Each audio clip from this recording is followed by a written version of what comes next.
Hello and welcome back to TradeCraftSolutions.com's Basic Linux Desktop Setup course.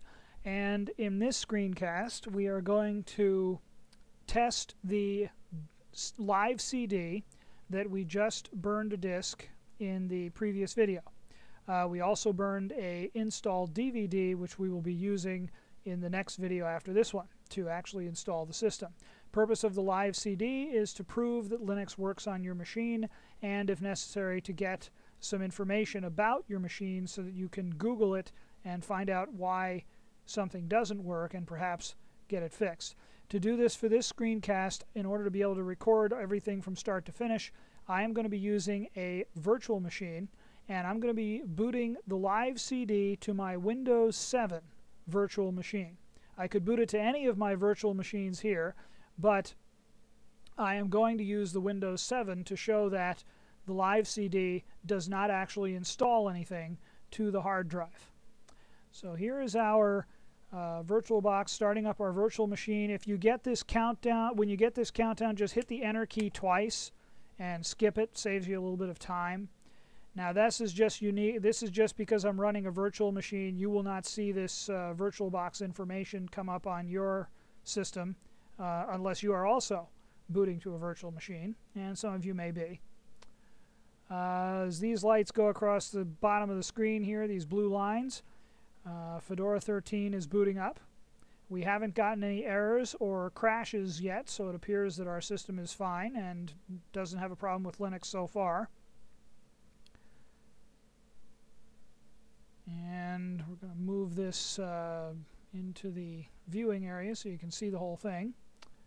Okay, you've gotten to a login prompt. You can click on login, or you can hit the Enter key. I'm going to go ahead and click on login here.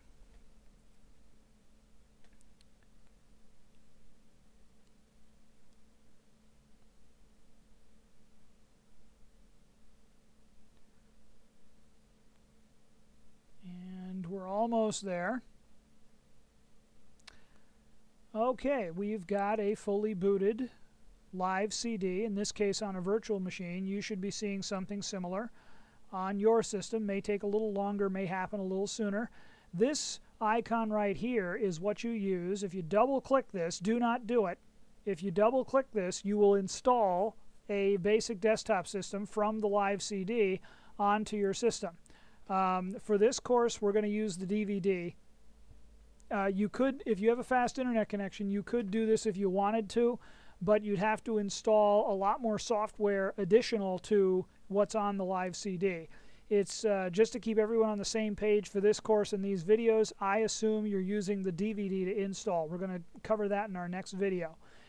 Okay, the next topics in this course, what I'm going to do, I'm going to show you in the live CD operating system.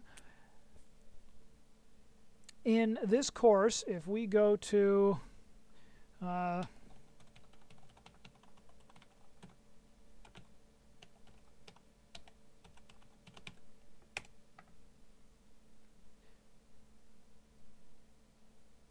got too many S's in there. That will not do.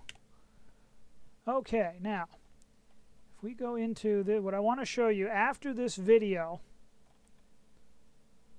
and the reason you get this security warning, by the way, is because I use a self-signed certificate, and Firefox doesn't recognize me signing my own certificates as a valid certificate authority.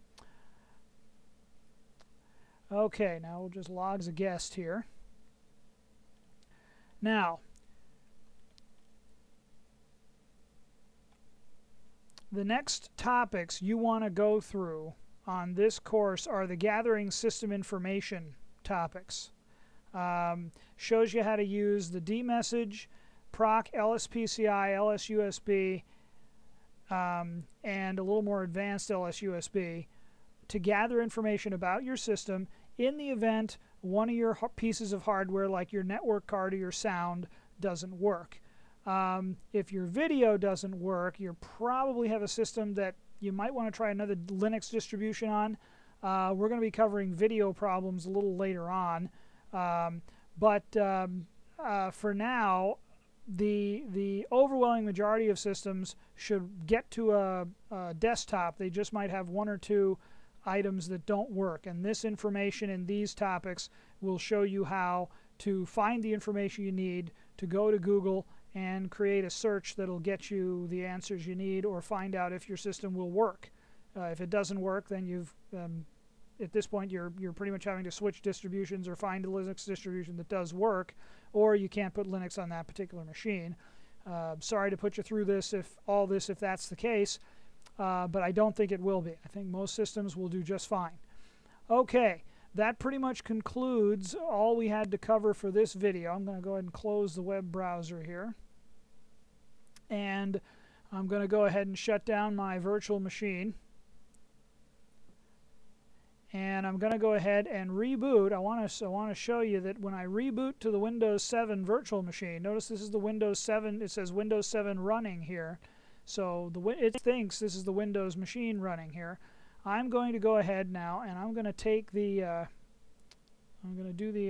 take the disk out of the drive here, and now I'm going to just boot to the Windows 7 machine without the disk in the drive. And this is a little big for the viewing area until it starts up, and then it resizes itself so I can fit it in there. But notice Windows is starting up.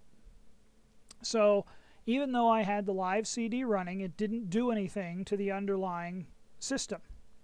And that's the beauty of a live CD. Now, you can make a live CD do that. That is, affect the underlying system. But that's another lesson. Okay, and you'll notice there is absolutely nothing wrong with Windows. It boots up just fine. And you've seen this screen if you've seen the other videos.